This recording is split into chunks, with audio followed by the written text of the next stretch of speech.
Ladies and gentlemen, lads and ladies, boys and girls, children of all ages, welcome back to Slangin The Bizkit. This is going to be episode 6 of season 4 of the new show, coming at you live from the greatest city in Canada, from downtown Vancouver, home of the Nation Network. This is a Nation Network show at the corner of Hornby and Nelson Street at Wall Center outside the Sheraton Hotel, the big black tall, I almost got in trouble there for what I was about to say, hotel in the skyline on the west end of the city. My name is Travis Ridgen. I'm your favorite unemployed professional hockey goaltender, or least favorite, depending on how you see things. My co-host is located in Erie County on the edge of the Niagara River, Buffalo, New York, the pride of upstate New York. His name is Rob Lalonde. He is an entrepreneur, 4-year pro, retired pro. He looks like Wes Scantlin from Puddle of Mud. What's up, dude? I think I'm just doing too many podcasts. I think I'm done.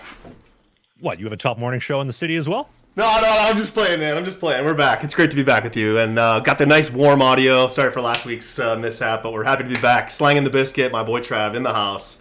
What's going on, guys? What's up, Trav? And speaking of technical mishaps, it's live in the engineering room, directly behind this wall and the 3 TVs that we turned on for the first time last week. Live in the engineering room. He has not emptied the recycling in about 2 weeks with all those coffee cups. You see, he's a caffeine addict. Mr. Producer, what's up in the engineering room, dude? Hello. Just getting ready, getting everything set up here for Mrs. Intern to take over. I've been fired already. I've been replaced. I'm a replacement level producer. That's what the rumor on the street is. I did hear from corporate that you were expendable, so it's nice to see that those are coming to fruition. Well, shall we do the transfer? Are we going to talk about your Valentine's Day? No, nobody cares about that. Mr. Producer is checking out. He's going home for the night. And Mrs. Intern, welcome to the show. Please, name, where you're from. Do you have any sisters? Hi, boys. How's it going? What's up? Mrs. Producer, what's going on? Hi, not much. I'm Madison. I'm from Victoria. Everybody say hi, Madison. Hi, Madison. Came out here to do what I'm doing right now. Honestly, sports media is my dream, and it's been pretty fun so far. That is awesome. This is your second day with the company? It's my second week, actually. I walked in here. She says, "Who are you?" I said, "I'm Travis." She said, "What show do you do?" Slangin The Bizkit. Never heard of it. Good start, right? Good start. We just were added to the network, so it'll come with good time. No, Trav, you didn't get my joke at the beginning. Did you see the Dana White walking off the Howie Mandel show this week? I saw, yeah. He literally walked off 30 seconds. What did you think when I walked off? Were you like, oh no, like what's going on or what? I threw you for one, are there? I thought, I'm like, God, do I still have Dave Wheeler's number? Damn it. Yeah. Bring Dave back on the show. Let's go. Anyway, I hope everybody's doing well. Happy Valentine's Day. It's Sunday. Obviously, Valentine's Day was 3 days ago. I had a great Valentine's Day. Rob, did you have a great Valentine's Day? Oh, yeah. Had a wonderful, wonderful Valentine's Day. We're actually, I know you mentioned Buffalo. My company based in Buffalo, that's where I grew up. Actually, I'm down here in I'm on the west coast of Puerto Rico right now, celebrating Valentine's Day with my sweetheart. We had a great day. Went shopping for some food, went to the beach, did a little surfing, came back, cooked a dinner on the sunset. It was one of those special days, Trav. What about you? What'd you do? What'd you get into? I was going to ask, are you taking applications for a second girlfriend? Any way I can nestle my way in there or no?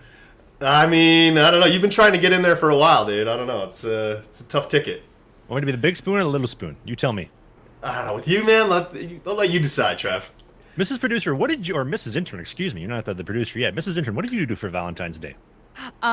We did some charcuterie. Ooh, I love me some good brie cheese and some prosciutto. Oh, 100%. Yeah, we're gonna go out for dinner, but it's not really our style. So we ended up going with the stay-at-home route, but it was way better that way, I think. Sounds like everybody in here stayed home for Valentine's Day. Trav, you too? I did step up my game for Valentine's Day. I had my sweetheart come over yesterday. I got her a bouquet of roses, which got nice and discounted. I got them the day before. I'll tell you this. So I came to the studio yesterday. I was doing a little bit of work on some vlog stuff for a video this upcoming weekend, some voiceover stuff. And on my way home on the SkyTrain, I saw every simp in the city who had just spent $50 on roses. Guess what? I bought roses the day before. $7, fella, not 50. That's the way to do it. Always planning. I had them sitting in a little water vase at home, so they're going to stay fresh. I went out, went to the store, dinner for my lady.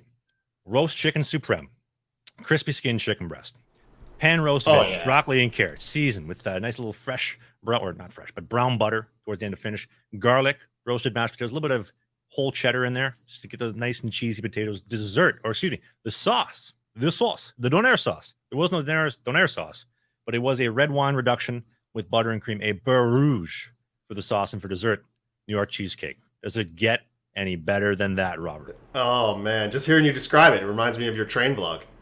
And on top of that, I had a guest for dinner. Now I had my missus, who is fantastic. She's an amazing woman. Probably, honest to God, she is probably the greatest quality human being I've ever met. She makes me feel like such a man when I'm around her, and she is so feminine. It is just incredible, that dynamic. However, we have somebody in the building who was there to witness it. Are you ready? We're going to bring him in live on the show. You ready, Rob? Oh, let's go. Oh, Mr. Corgi's back.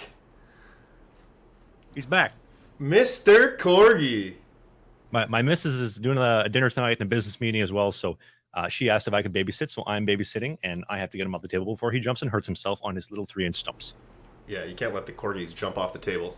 They're pretty smart, though. I don't think he's going to do that anyway. All right, we're off and rolling. What are we, 10 minutes in? We haven't really talked about much. But also, too, hearing you describe your venture out to find the discounted flowers reminds me of classic Trav move when we took the train back from Halifax to Toronto, and we're in the Montreal train station. And Trav is looking for, a gift for his lady because he's in the doghouse and he's got to find something for her. Trav gets the saleswoman to go and make the most extravagant bouquet with all the best flowers. She builds the flowers, she's cutting them up, putting them in a bouquet, getting it all ready. She gets the entire thing ready. We go to the checkout counter, and Trav tries to pay with the what was it, like it was the coupon we got for being late from the train station. VRL gave us two $15 coupons for the train being 8 hours late. You say for food, because we'd been on the train for like 40 hours. And it was supposed to be like an 8-hour trip. So Trav goes to the flower store to buy flowers for his girlfriend and ends up trying to pay with the food coupon. He gets all the way to the counter. After chopping up the flowers, the girl spends about 25 minutes making this beautiful bouquet. And Trav tries to pay with the discount coupon code. And she was like, no, we don't accept that. Remember, Trav? Oh, I remember. I'm like, I gotta film this. I think I have some content of it somewhere too. And then Trav ends up just being like, The only thing that would have made it better was because it was all bundled and cut, discounted flowers, 25% off. I came back 20 minutes later to buy the discounted flowers. That was the only thing that could have topped it. But anyways. We are doing this show on a Thursday, excuse me, sorry. Because on Monday, heading back to Winnipeg on the train, 2.5 days. I'm very excited. Go see my mom, spend some time at home in the city of Winnipeg. And here's the incredible thing about the city of Winnipeg. I am the most patriotic Winnipegger on the face of the planet. The people are friendly. They survive all winter from October until April in -40. It's blistering, dry, cold. But here's the greatest thing about the city of Winnipeg. The city of Winnipeg has some of the most incredible architecture in all of North America, from the Canadian Pacific Building on the corner of Higgins and Main to the Fort Garry Hotel on Broadway to the Museum of Human Rights to MTS Center, the home of my Winnipeg Jets. Also, the home that was established by the Selkirk settlers in the 1800s, the first European settlement in the prairies, specifically where downtown Winnipeg is. They came all the way from Scotland to establish in Manitoba. Winnipeg will always be my home, and no matter where I travel, Europe, Sweden, North America, Spain, Argentina, Vancouver, Quebec City, at the train station where I try to buy the discounted flowers, Winnipeg will always be home. Yeah, man. It's almost like you'd, at this point, maybe even consider getting a neck tat. Are we still thinking neck tat for Winnipeg after a couple episodes ago, or have we moved on from the neck tat? I've gotten so much anxiety thinking about this neck tattoo idea with the text script Winnipeg on my neck. I think I'm just going to let it be. I think I'm going to think on it for about another year. I like that you're going to think about it. I mean, hey, listen, I like the commitment. You saw the picture I sent you this week. I was down here in Puerto Rico, and I'm in the coffee shop having a breakfast sandwich with my buddy here, Painter. And this guy walked in, this big Puerto Rican guy, standing in line. I look up, and he's got this giant neck tat of the island of Puerto Rico right here with the city of Ponce, right in the line of the thing. I took a picture and sent it to Trav. We'll share it for you on the show here. But all I could think of was Trav standing in line and having a giant Winnipeg tattoo with the bridge. Or what would it be? You said just like the name Winnipeg, or what would you exactly tattoo if you were going to get one? Yeah, just the text kind of like behind my ear where it would just be like Winnipeg. That's it. Just very simple. No flowers, no potato guns, no Esplanade Rail Bridge, no Museum of Human Rights. Just the text of Winnipeg. I mean, it's one thing. I don't know. Do you plan on settling in Winnipeg when you get older, you think? Or you think you're going to be always traveling the world like you're doing now, moving around? I love the city of Winnipeg so much because it's where I was born and raised. However, with the crime rates and with just the way things are going right now is not the time. Not to get into politics too much, but I was told by our boss at corporate that, hey, the show's doing well, numbers are up higher than they've ever been, everything's popping, you can push the envelope a little bit more. So let's just talk about this for a split second. I am very excited for the potential of the city of Winnipeg, probably around 2030. So when the 2025 election happens, the Conservatives come back in for Canada. They're doing this trying to build as much housing around transit and bus stations as humanly possible, and by getting rid of the restrictions and the red tape to do so. And so the city of Winnipeg, specifically at the Forks, right behind Winnipeg Union Station, there's this massive dirt lot that they have a whole website for. They've been looking to turn that into high-rise apartments forever. And the amount of housing that you can put in there to get people to go downtown, which would then give you more incentives to revitalize downtown and get rid of a lot of the crime and the homelessness and just really get things up and on the rise. I mean, you have so many buildings that are being turned into loft apartments and just so many good things happening on the south side of Portage and Main, but the north side is what they have to work on. So I'm excited for the potential of Winnipeg in the next 10 years, maybe in the next like 5 to 8 years. Obviously, that election coming up next year is going to be very, very huge for that. Yes. So hopefully the show will continue after this week, after this politics talk. We'll see you next week. Yeah, you never know. We're in sketchy waters right now, man. Talking politics, you never know. You just never know. Well, I'm actually, to get off the topic of the city of Winnipeg for a second. So I would live there when things kind of gotten brushed up a little bit, but not for the time being. But one place I'm going, which I'm extremely excited for, I've talked about this last 2 weeks in a row, Vail, Colorado, to play for the Vail Yeti, the senior hockey team up in the mountains about 2 hours to the east, or excuse me, to the west. Oh, yeah. They're called the Vail Yeti? The Vail Yeti hockey team. I just heard recently through the grapevine that they're talking about naming, if they do have a team in Utah, they're going to call them the Utah Yeti. I heard that's the leading front runner for the team name. Did you hear that? I did not hear that, but wouldn't that be awesome if I showed up day one for training camp? Here, I'm here for tryouts. Sorry, you're here for the wrong team. They said Yeti. They told me to come here. Yeah. So Vail Yeti. Who was the guy? There was an NFL guy who set up a tent outside the arena. This is like years ago. I can't remember. Was it for the Chiefs? What arena? It would have been the Superdome for the Saints, the New Orleans Saints. He set up a tent outside the arena waiting for training camp. And when all the management would come in, he would wait for them and say, "Hey, this is who I am. Please let me try out for training camp." And they let him in, and he made the team. He walked on, made the team. So maybe never say die. I mean, that's awesome. You got to love to hear stories like that. I mean, hey, listen, you were at the LA Kings tryout, right? Wasn't that something similar like that, trying out for the Kings? Well, that was a social media contest. This would be an actual tryout, actual hockey. A little bit different, Robert. Right, but you never know. I mean, you were there for a social media contest, but if you never know. You never know who's watching, Trav. The walls have eyes, so they say. But speaking of eyes, I have the greatest getup of all time for this trip, Robert. I'm so excited. I have a new getup. I want you to tell me what you think. And Mrs. Intern, I want to hear your opinion on this as well, specifically from the female gaze perspective. I have bought a white blazer, a cowboy hat, some cowboy boots, some black chinos, a black dress shirt, and get a little yeehaw in the Vail Mountains, excuse me. I like it. You like that? Mrs. Intern, what do you think about that? Do you think that's a good setup? Has she gone home? Do we not have any staff back here? What is going on back there? Skeleton crew, Trav. Rob, you like that getup? You like that idea? The white? Yeah, I'm down for it. I think you're going out west, the Wild West, if you will. Might as well go in and go in as a character. You know what I'm saying? Might as well create a character out of it. I like it. Cowboy hat, boots. It's good for the vlog.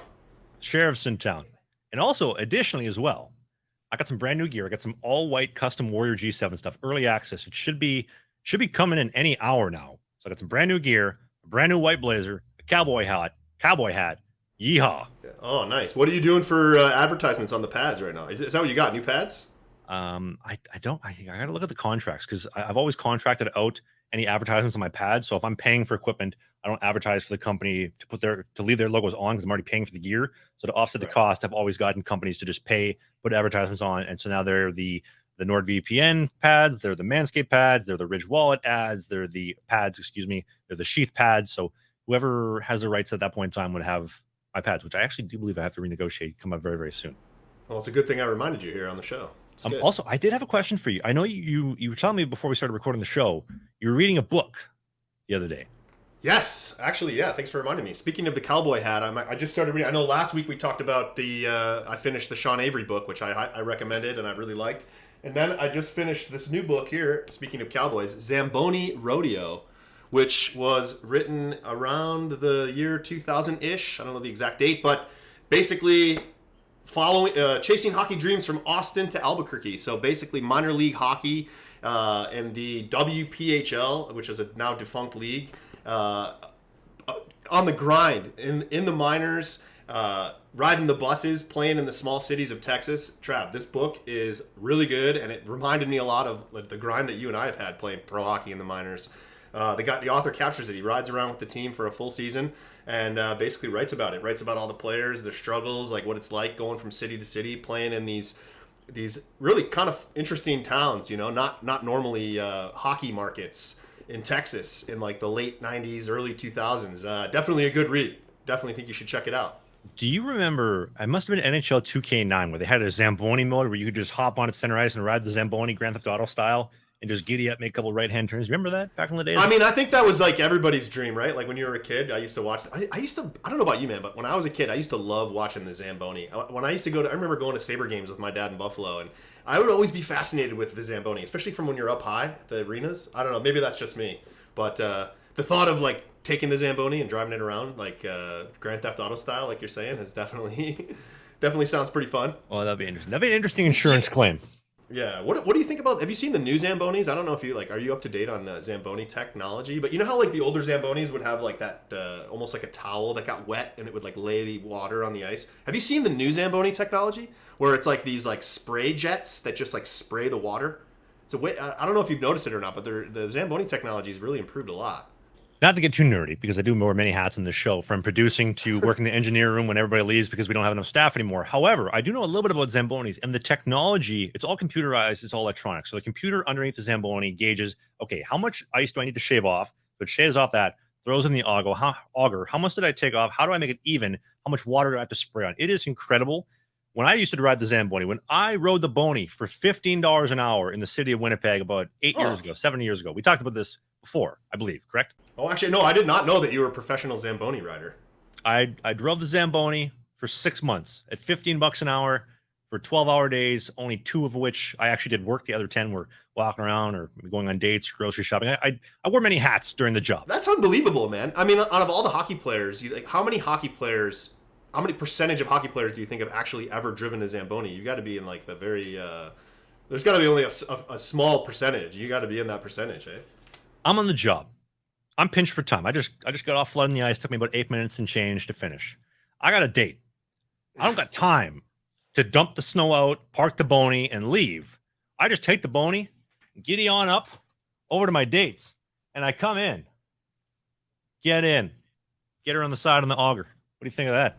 I mean, I think most Canadian girls would appreciate that kind of effort. If I had to guess, that'd be something else. Rolling up to your date's house in the Zamboni.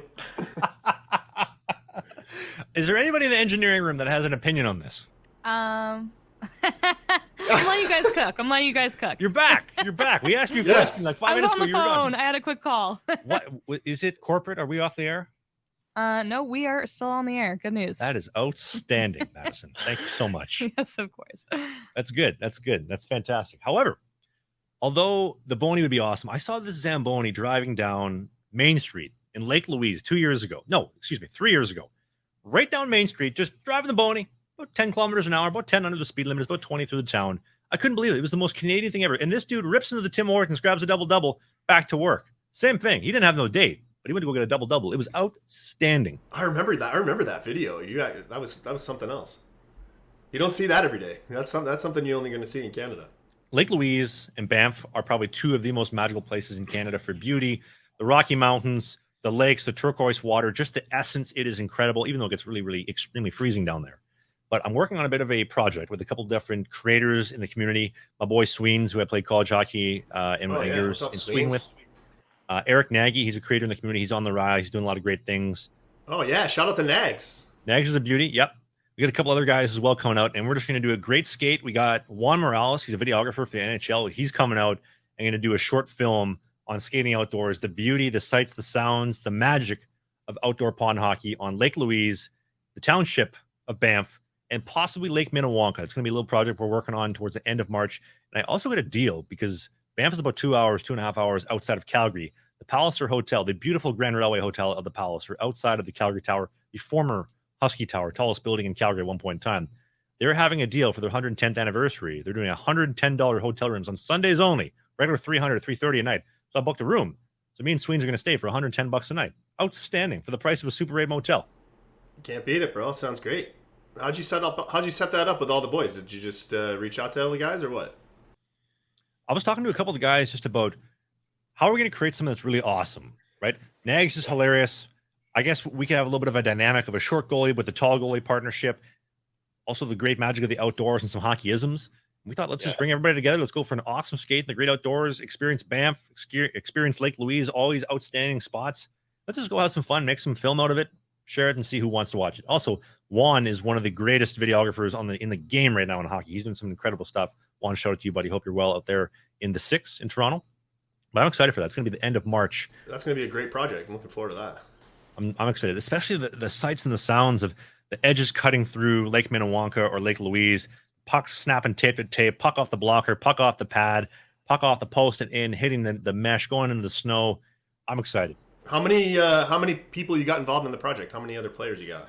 I think we're shooting about 8, maybe 9 guys, and 2 goalies plus 1. So that's going to be pretty good. Because I am flying to Calgary. I can't believe there's no train to Calgary. I wish that there was a way to go from Vancouver to Calgary or to go from Winnipeg to Calgary on the train. It just blows my mind that the 4th biggest city in all the country has no train service. Via rail, come on. Like, we have service from Winnipeg to Saskatoon, but no Calgary to Vancouver? What is going on? Yeah, that's living in the Stone Age up in the Great White North. But while we are living in the Stone Age, one thing that we should do to upgrade our game is the incredible team at Sheath Underwear. They're presenting sponsor for the show. They've been with us since day one. Here's the deal. When it comes to Sheath Underwear, they have an unrivaled level of endurance-enhancing comfort and support. Their bamboo fiber blend and their signature dual pouch, which eliminates friction, their gentle isolation of your package, the incredible segmented pouch to put your dick and your balls where they need to go. They're not going to stick to the side of your leg. They're not going to be bat winging. You're going to be comfortable. So whether you're doing a podcast, whether you're skating out in Lake Minnewanka, you're in the engineering room at Wall Center in downtown Vancouver, you're working on the construction site, you're going for a Valentine's date with your missus, you can be comfortable, cool, compartmentalized, and comfy. Only from the team at Sheath. You got to go to the link in the video description on the YouTube version of the show or the Apple Spotify podcast notes. Click that first link, sheathunderwear.com. The code BIZKIT69, BIZKIT69 will get you 20% off of the greatest underwear money has bought and ever will buy, only from the team at Sheath. Thank you so much to Sheath for sponsoring the show, as they do every single week. Not away. Get your Sheath, guys. They're pretty good. I'm not going to lie. You're going to like it. They also do lady stuff as well. They do bralettes, underwear, and other stuff. I don't know the terminology, but Mrs. Intern, we're going to have to get you a set, and maybe you can do a review live on the show to tell our female audience about that. But the discount code works site-wide, right, for everything? Yep, site-wide, anything. If you're getting the male stuff, female stuff, whatever it is, the code BIZKIT69 will get you 20% off everything, only at Sheath. Oh, beauty. And also, too, don't forget, guys, as you guys know, I'm Rob from Butt Ends, and if you guys want to try out a Butt Ends hockey grip, also use the code at buttends.com. Biscuit is going to get you 20% off at Butt Ends as well, so there you go. Quick little note here. I just wanted to give a quick congratulations to my boy Matt Murray. He just was hopping on the ice the other day for the first time and then in full gear this week, so I'm excited to see some video of Muzz in full gear and skating. He's excited. Oh, yeah, that's great news. Yeah, I'm excited. I'm really hoping to see him playing a game probably sometime next month. I'm hoping. You think he's going to get you think he'll be in-game action this season for the Leafs? Oh, absolutely. Absolutely. He'll be back in game action before the playoffs start, if they make the playoffs. It's so fascinating because I only had one hip done, and it took me about five and a bit months. You saw me in July in Halifax, Rob, and that was at the tail end of when I was feeling 100% like myself again. Yeah. He did both hips. He had double hip surgery. And when did he have it? He had it end of September or February. So that's about 5-ish, almost 6 months. So he'll probably be about 7 months for both hips, which is probably about 2.5 months ahead of schedule for a double hip surgery, for the cam hip surgery. So incredible recovery, incredible work, Matt. You're one of my boys, and can be more appreciative for our friendship and wish you all the best moving forward. Yeah, great news. Into the playoffs. Yeah, it's awesome. It's really awesome. Great news for the Leafs, too. They need help in goal, so that's awesome to hear that he's coming back. And just the way you've described him and the way that he's helped you and mentor you, I'm really rooting for him, too, to come back and make a real big impact for the Leafs coming up down the stretch. I talk about him a lot, but, man, he has really changed my life, and I'm so appreciative to have my friendship with Matt and all that great fun stuff. Speaking of fun, speaking of awesome, speaking of exciting, hot off the press. This is the headliner for today's episode as well, by the way. I talked to my agent last night. We had an offer come in. Oh. Better late than never, right? What do you got? We got an offer in Europe. My agent told me, do not mention the country because it may possibly be a dead giveaway to the league. We want to keep things hush for the time being. But the offer came in for next season. Not for this season, for next season. My season is done at this point in time for this year, but for next season. How much money do you think they're offering? What do you think, Rob? Take a rough guess for the full season. How much am I going to make? A man of your caliber, based off of last year, I don't know. Maybe what do you think? 1,000 a month, 2,000 a month? What are they offering? €800 a month, 800 and change. Okay, right there. 1,000 a month. Yeah, euro to the Canadian dollar. Okay, there you go. That's not bad, man. It sounds like a pay increase compared to the Fed that you were dealing with. Lifestyle increase, pay increase, happiness increase. It's in a place where it's extremely warm. Oh, man. You've been talking about wanting to go back to Europe, too, since you were in Sweden. And I couldn't agree more. I was one of the things I always wanted to do was play hockey professionally in Europe. So to have that opportunity again coming up, man, I'm excited for you. That's great.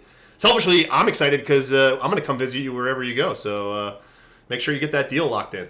We can get you signed to a contract. You can come out for a weekend or two. We can do some live in-person shows and send you back. Listen, I was actually thinking that too. Let's talk to your agent after the show here, and I'll get myself in shape and maybe come over for training camp if they'll have us. That'd be pretty kind of sweet, actually. In shape, you're 8% body fat. You're more vascular than hockey shape.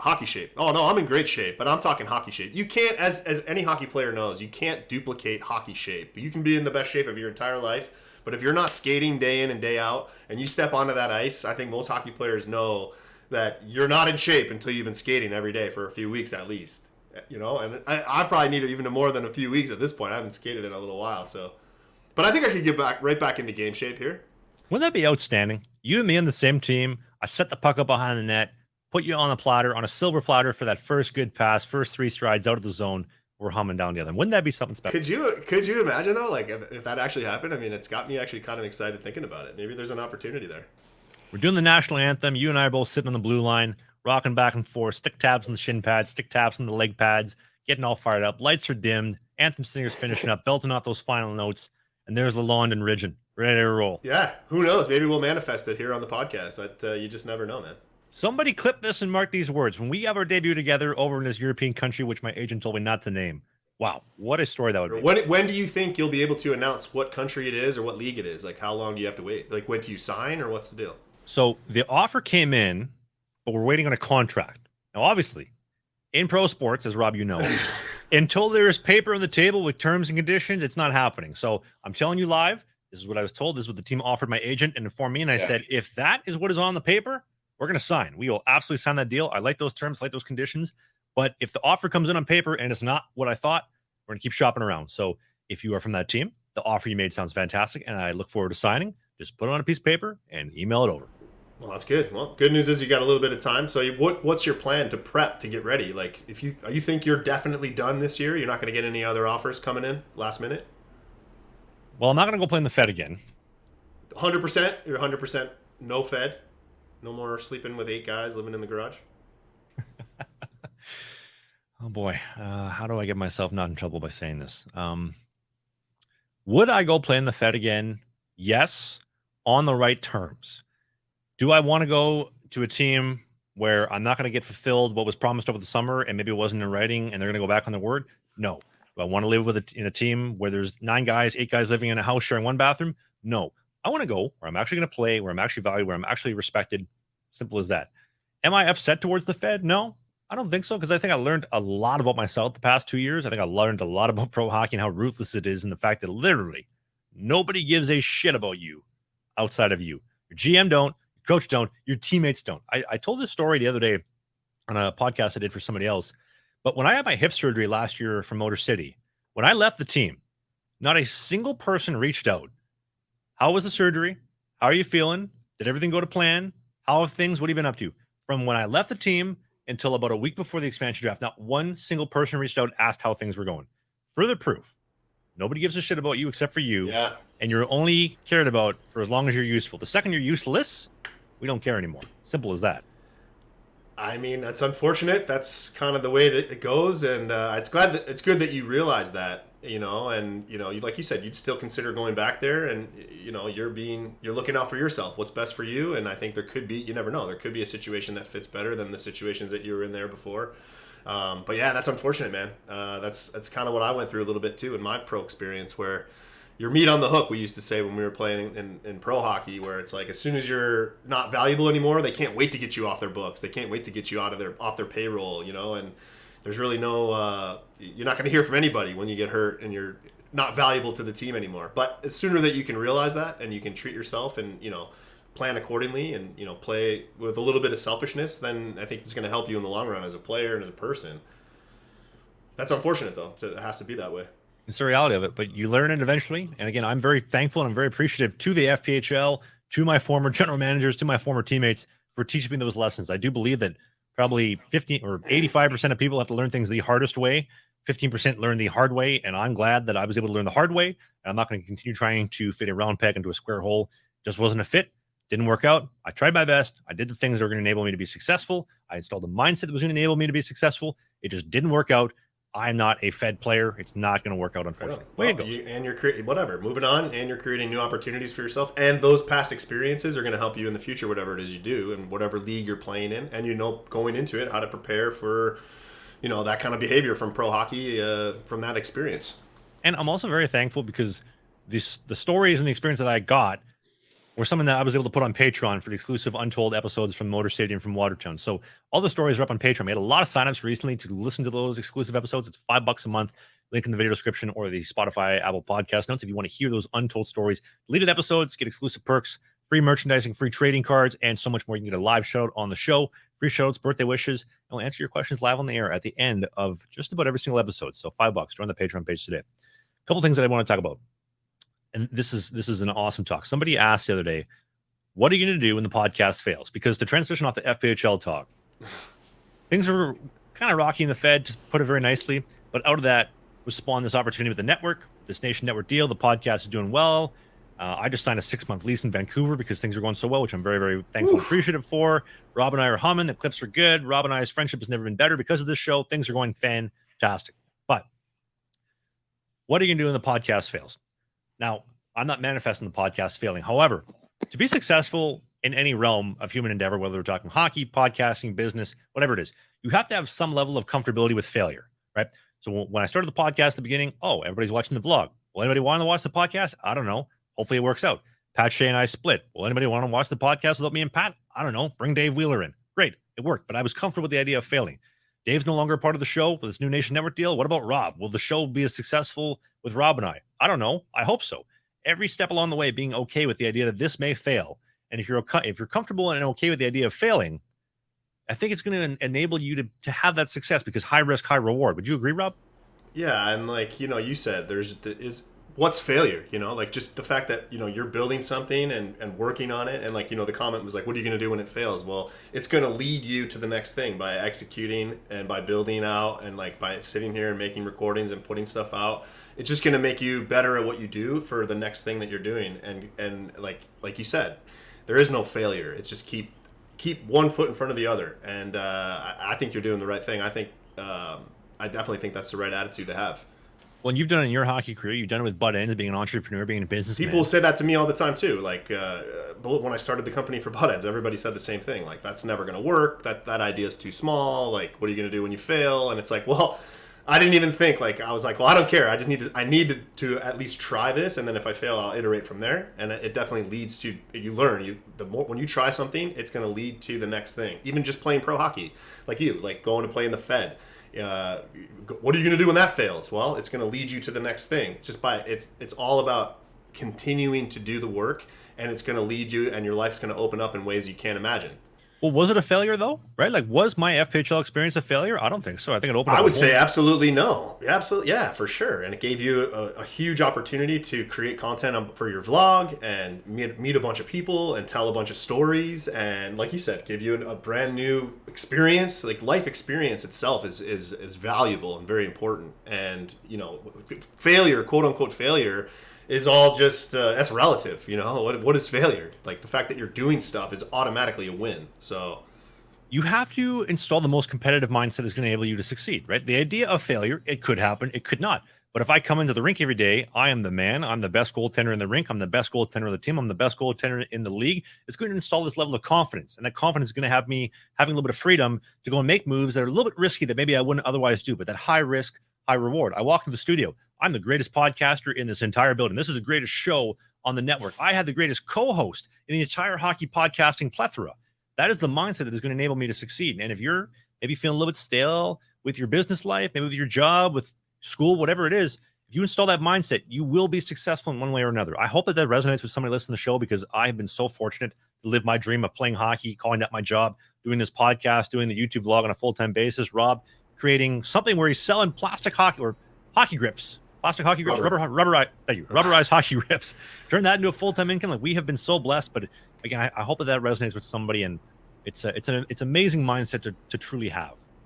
Yeah, absolutely. Just take the chance and try to do something. And no matter what, as long as you're putting the effort in, good things are going to happen, and it's going to lead you to things that you could never have envisioned, without the effort, without the risk, and without the taking of the chance. Absolutely. And I think that if you're on the mindset of trying to do that, this is where our next sponsor comes in that is going to be so helpful to you. The team at BetterHelp. We want to give a nice big round of applause, a big warm welcome to the team at BetterHelp for joining the show. So BetterHelp is a service. BetterHelp is a service that's making therapy more affordable, more accessible than ever before. It's as simple as signing up on your mobile device, your phone, iPad, or laptop. Sign up, put some information about your unique circumstances into the app. Within a few days, you'll be matched with a personalized custom therapist for your specific unique needs. It's an incredible experience. I think that being able to talk about my childhood and some of the things that shaped me as a man today have been extremely beneficial, just to even understand them. Some things we can fix, some things we can't, but to truly understand them has been extremely helpful. And if you don't have to be going through a hard time and your life in shambles, just the open-mindedness to get a little bit of help and talk to a professional that truly understands. You go to the link in the video description, betterhelp.com, use the code BIZKIT, BIZKIT, betterhelp.com/biscuit.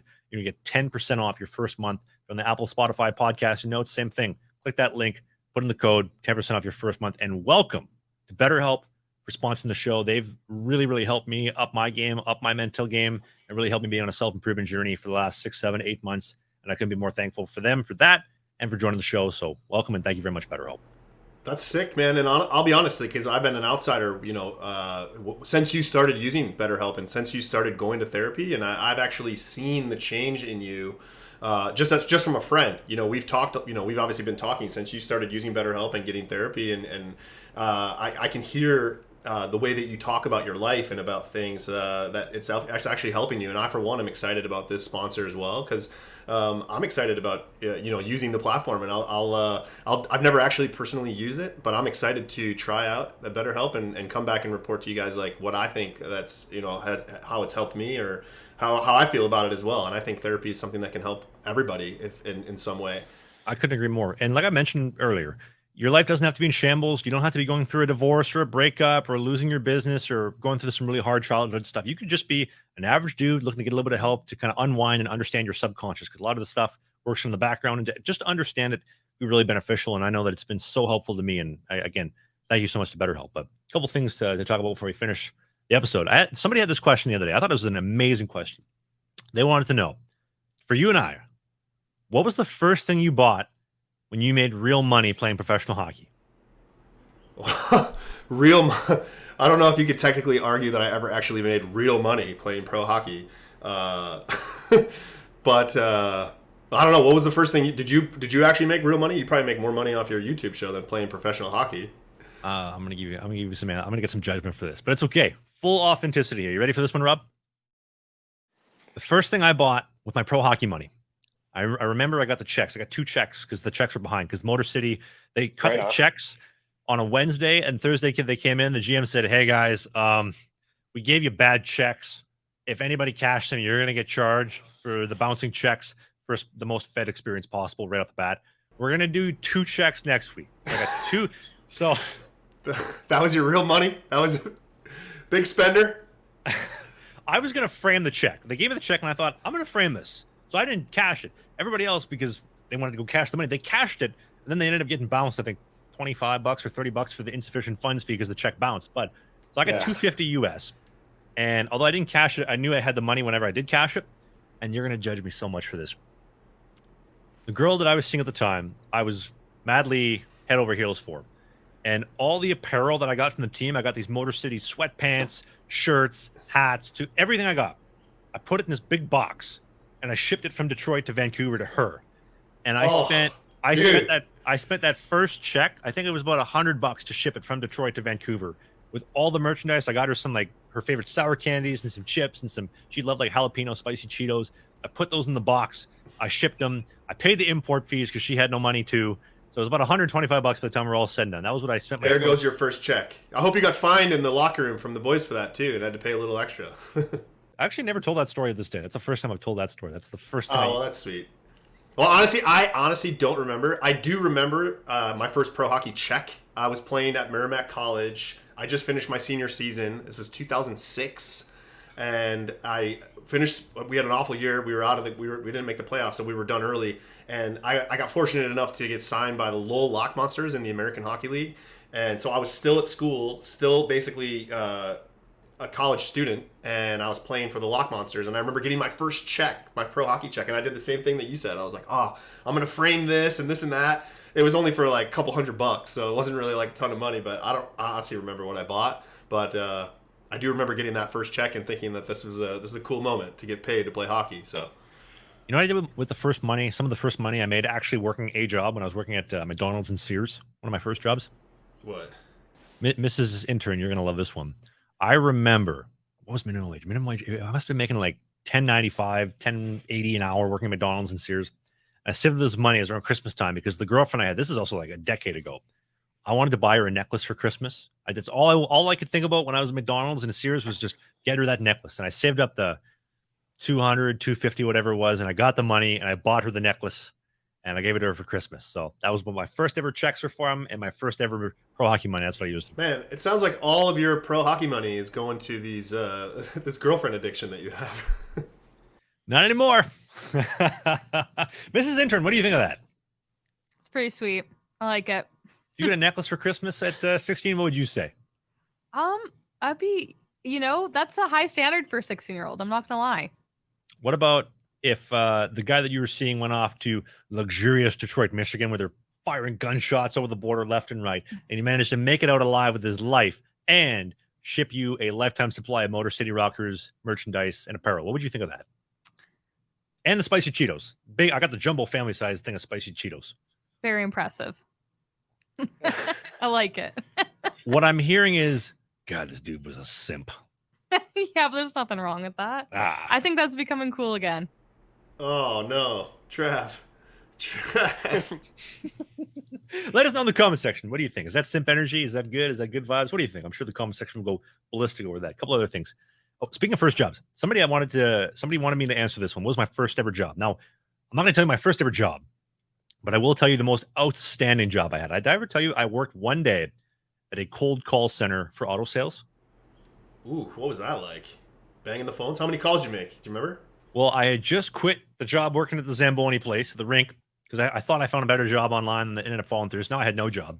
And so I ended up applying to a bunch of places. This guy says, come in, let's do an interview. I come in for the interview. He's like, you want to work here today? Well, sure, why not? All right, buddy, smile and dial. It was like straight out of Wolf of Wall Street. Puts me in the dialing room. And he's like, okay, here's this big piece of this paper list. And you're to call every number in there. You got names, numbers, information, everything, and pitch them. We have a list of cars to sell them on. And so I must have called people for like 6 hours.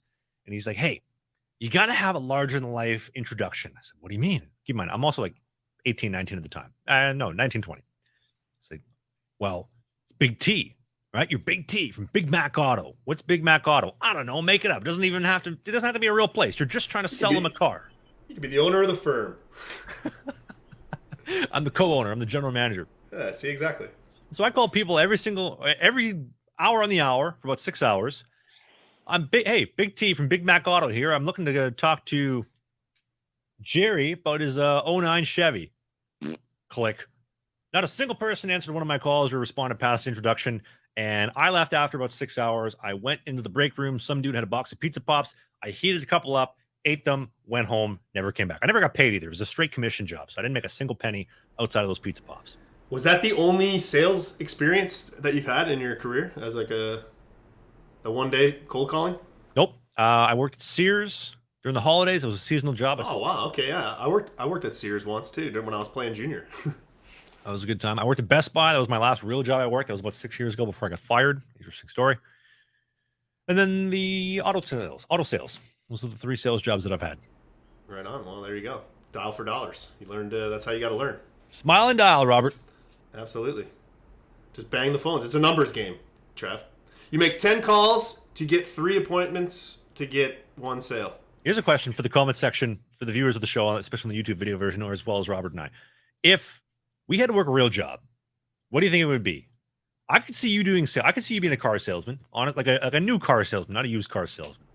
Yeah. I mean, I had a sales job before Bunnets. I sold copiers in Manhattan for 2 years, and I did that to try to get experience for when I started my own company. But my father was a salesman. I think having sales skills is huge because you can always fall back and get a sales job. There's always somebody looking for you to help them sell. But I don't know. That's a tough one, man. It's a tough grind being a sales guy. Working for someone else and selling a product. But it's a skill that if you have it, you can go and there's always a job for you too. So what do you think I would do? Start another podcast, maybe start another YouTube show. I guess for me too. Like I would probably do the same thing that I did with Bun Out, just start a new company. I'd like to remind you and the viewers of the show, Mrs. Intern as well in the back of the engineering room. I do walk on water, but it is frozen. That is all. That is all. Smooth. You are smooth. But one thing you don't have to walk on water to get is the team at Manscaped.com. They're incredible beard hedger. I use mine to fade and taper my beard every single week. Rob does as well. He's got that jawline of Wes Scantlin. He tapers up the facial hair way better than Wes does. Way, way better than Wes, who's been strapping pipe bombs to cars for the last decade. But we'll get into that at a different time. The team at Manscaped.com, their beard hedger, has 20 different lengths for fading and tapering. It has a 60-minute battery life. It is waterproof as well. It is incredible. It is a beast of a machine. Getting the mustache dialed in, getting the beard line, getting the neckline, all that kind of great stuff. And if you go to the YouTube video description, manscaped.com, use the code BIZKIT, BIZKIT, you'll get 20% off and free shipping only from the team at manscaped.com. And thanks to Manscaped for being the third sponsor for this show. Beautiful. Can't wait for the Manscaped, the new beard trimmer from Manscaped to come in too, bro. It's going to be exciting. Lawnmower 5. We got Lawnmower 5s coming up. Lawnmower 5 on the way? Oh, yeah. The perks of being the co-host on Slangin The Bizkit. They never stop. Let me ask you a question, Robert. What do you got? Is NFL rigged? T-Swizzle. Mrs. Intern, did you watch the Super Bowl this weekend? I did indeed. You did? Yes, I am an NFL fan. Well, my team didn't make it, so it wasn't big stakes for me, but my boyfriend's pretty happy, so. Are you a Bills fan? Do you jump through the table? Are you one of those people? No, I'm worse. I'm a Cowboys fan. Ooh. Yeah, it's tough out there. I was going to say, you got to be a diehard fan if they never win. I am a diehard fan. It's tough. Rob, you think the NFL's rigged? You thought the Super Bowl was rigged? Yeah, I mean, honestly, I was onto the conspiracy of the NFL being rigged before the Super Bowl because I was in Buffalo for the Bills-Chiefs.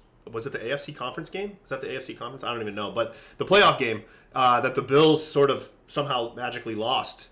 And I don't know if you saw, there were some conspiracies going around about like the magnets that caused that field goal to miss wide right, and the Josh Allen throw in the fourth quarter that came up embarrassingly short, and like all these different things. And the whole conspiracy to get the Chiefs to win with Taylor Swift involved. And like, I kind of bought into it, to be honest with you. I'm not going to lie. Mrs. Intern, are you a Swiftie, dare I ask? Yeah, I am. What's your favorite song? Oh, that's hard. That's how you know I'm a real fan, because there's too many. She has so many albums out. I don't know, maybe one of her third album, there's a good song on there, Sparks Fly. She's a fan. She knows how many albums are. You see the album artwork for the new album coming out the other day? I did, yeah. Crazy. She just announced a new one. Like, she's unstoppable. I am not a fan personally, but hey, different strokes for different folks. That is the beauty of life. Maybe you're watching the show and you're saying, God, who is this dude that looks like a thumb starring as the host? And who is this good-looking co-host? Maybe you tune in and you say, wow, who is that tall, built, strong, sexy, charming, good-looking man in that chair with the incredible studio with the 3 TVs behind him? That is the spice of life. And on behalf of my incredibly good-looking co-host, on behalf of Mrs. Intern in the engineering room, I'd like to thank you for listening to the show. We do new episodes every single Sunday of this podcast, 11 a.m. in Toronto on the East Coast in the Eastern Time Zone, 10 in Winnipeg, 9 outside the Bow Valley in Calgary, Alberta, and 8 a.m. on the Pacific Northwest here in downtown Vancouver. And on behalf as well, Wally the Corgi, see you next week. Bye. Later, guys.